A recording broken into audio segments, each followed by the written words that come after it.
খুব সুন্দর একটি জায়গায় আমি এখন দাঁড়িয়ে আছি। আপনি দেখতে পাচ্ছেন যে পাহাড়, পাথর আর মাঝখান দিয়ে বয়ে চলেছে এই জলগুলো বা ছোট নদীর মতো করে। দেখুন, আমাদের জীবনে অনেক সময় এই পাহাড় সম বাধা বা এই পাথরের মতো এমন এমন কিছু থাকে যখন মনে হয় যে যেমন সবকিছু আটকিয়ে গেছে। ঠিক মাঝখান থেকে যেমনি করে এই জলগুলো বয়ে গেছে, স্রোতগুলো বয়ে গেছে এবং এই সৌন্দর্যকে আরো বাড়িয়ে তুলেছে, একইভাবে প্রভুর দয়া বা প্রভুর অনুগ্রহ আমাদের জীবনকে, সেই পাথরময় জীবনকে বা পাহাড়ময় জীবনকে লাইফ তৈরি করে দেয়, অর্থাৎ জীবন্ত তৈরি করে দেয় এই জলের মতো করে। আমরা যখন এখানে আসছিলাম আমরা জিজ্ঞাসা করছিলাম যে আমাদের ঠিক সেই জায়গায় নিয়ে চলুন যেখানে পাথর, পাহাড় এবং জলও বইবে, অর্থাৎ জলের যে প্রবাহমান এই সৌন্দর্যটা আরো বৃদ্ধি করে বলেই আমরা কিন্তু জলকে চাইছিলাম। এই পাথর বা এই পাহাড় জলকে কিন্তু আটকাতে পারেনি, ঠিকই সে কিন্তু বেয়ে বেয়ে চলে এসেছে।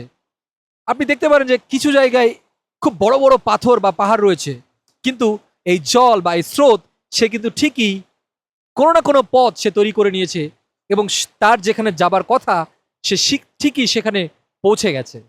ঠিক একইভাবে আমাদের জীবনের প্রত্যেকটা পরিস্থিতিতেই একটু একটু করে এমন এমন কোনো বাধা বা এমন এমন কোনো কিছু এসে পড়ে যখন মনে হয় এই বুঝি সব কিছু থেমে গেল, কিন্তু প্রভুর অনুগ্রহ এবং দয়া এই স্রোতের মতো, তার আশীর্বাদের দয়া এবং অনুগ্রহের মধ্য দিয়ে আমরা কিন্তু জীবন্ত হই এবং আমরা আমাদের জীবনে সে প্রাণের সঞ্চার হয়। প্রভু আপনাকে আমাকে ঠিক যেখানে ব্যবহার করতে চান সেখানেই কিন্তু আমরা ব্যবহৃত হয়ে পড়ি। হতে পারে সেটা সময় লাগতে পারে, অনেক সময় এরকম পাথর এবং পাহাড়ের জন্য জল হয়তো বা স্লো হয়ে যায়, কিন্তু ঠিকই সে তার জায়গায় পৌঁছায়। ঠিক একইভাবে আমরা কখনো কখনো বাধাগ্রস্ত হবার ফলে আমরা কিছু সময়ের জন্য হয়তো বা থেমে যাই বা কিছু সময়ের জন্য আমরা স্লো হয়ে যাই, কিন্তু মনে রাখবেন সেখানেই আমাদের থামা নয়, বরং একটু একটু করে হলেও আমরা ঠিকই আমাদের জায়গায় বা যেখানে প্রভু আমাদেরকে ডেকেছেন সেখানে আমরা পৌঁছাবো এবং লাখো মানুষের কাছে সুসমাচারকে আমি আপনি প্রচার করতে পারবো।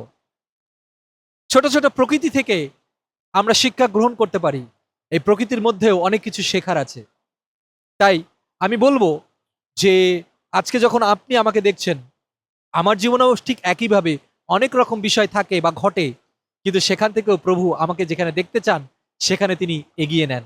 কখনো কখনো আমরা পিছিয়ে পড়লেও যদি আমরা প্রভুতে সঠিকভাবে প্রতিনিয়ত আমাদের জীবনযাপন করতে থাকি, তাহলে আমাদেরকে কোনো পাথর, কোনো পাহাড়, কোনো সমস্যা, কোনো কিছুই, কোনো অত্যাচার, কোনো বাধা আমাদেরকে আটকিয়ে রাখতে পারবে না। আমেন। চলুন আমি বসি এবং সাথে সাথে আপনাদের জন্য প্রার্থনা করি। খুব সুন্দর জায়গা এবং প্রভুকে ধন্যবাদ যে তিনি এত সুন্দর সৃষ্টি করেছেন আপনার আমার জন্য। তাহলে আমার এবং আপনার ব্যক্তিগত যে সম্পর্ক প্রভুর সাথে রয়েছে সেখানে তিনি আরো কত না কত ব্লেসিংস আমাদের জন্য সৃষ্টি তিনি করেছেন। তাই আপনার আশীর্বাদ আসতে চলেছে, আসছে। আপনি মনে করবেন না যে কোনো বাধা আপনাকে আটকাতে পারবেন, কারণ প্রভু যিশু সেখানে আছেন আমাদেরকে মুক্ত করার জন্য।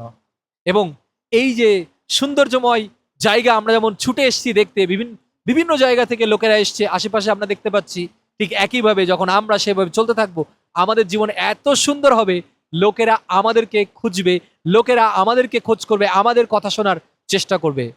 আজকে আমি আপনি সেই লোক যদি হতে চাই, সৌন্দর্য যদি আমাদের জীবন থেকে আমরা প্রকাশ করতে চাই এবং আশীর্বাদ এবং অনুগ্রহের মধ্যে থাকতে চাই, তাহলে এই প্রার্থনা আপনার জন্য।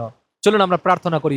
প্রভু তোমাকে ধন্যবাদ দিই যে তুমি আমাদেরকে যে বাক্য আজকে জানালে, বোঝালে প্রভু, যারা আজকে শুনছে যেন তারা বুঝতে পারে এই বাক্যের মধ্য দিয়ে, ছোট বাক্য, প্রকৃতি থেকে শেখা বাক্য, কিন্তু তুমিই সেটা আমাদেরকে শেখাও। তোমার পবিত্র আত্মায় আমাদেরকে গাইড করে সমস্ত কিছুর মধ্য দিয়ে। তাই তুমি আমাদের জীবনকে আরো জীবন্ত করে তুলেছো এই জলের স্রোতের মতো প্রভু। এই জলের স্রোতের যে শব্দ প্রভু, ঠিক একইভাবে আমরা তোমার হয়ে শব্দ করতে চাই প্রভু যিশু। আমরা নিস্তব্ধ হয়ে যেতে চাই না প্রভু। কোনো পাথর, কোনো পাহাড়, কোনো বাধা আমাদেরকে থামাতে পারে না প্রভু। তাই তুমি আমাদের জন্য আছো প্রভু। তুমি আমাদেরকে যেখানে দেখতে চাও, যেখানে নিতে চাও, আমরা ঠিক সেখানে পৌঁছাবো প্রভু। এবং তুমি আমাদেরকে মনোনীত করেছো তোমার রাজ্য এবং ধার্মিকতার জন্য প্রভু যিশু। আমরা তোমাকে মনোনীত করিনি, কিন্তু বাক্য বলছে তুমি আমাদেরকে আমাদেরকে মনোনীত করেছে প্রভু। তাই তোমার মনোনীত সন্তান হিসাবে যেন আমরা কাজ করে যেতে পারি। যারা শুনছে এই মুহূর্তে তাদেরকে আশীর্বাদ করো। এই মিনিস্ট্রির সাথে যতজন যুক্ত রয়েছে, পরিচর্যার সাথে যতজন যুক্ত রয়েছে, পরিবারগতভাবে যারা যুক্ত রয়েছে, বিভিন্নভাবে তোমার কাজের সেবার কাজ করছে বিভিন্ন জায়গায়, প্রত্যেককে তুমি আশীর্বাদ করো, দয়া করো, অনুগ্রহ করো। তোমার নামে চাইলাম, আমেন, আমেন, আমেন।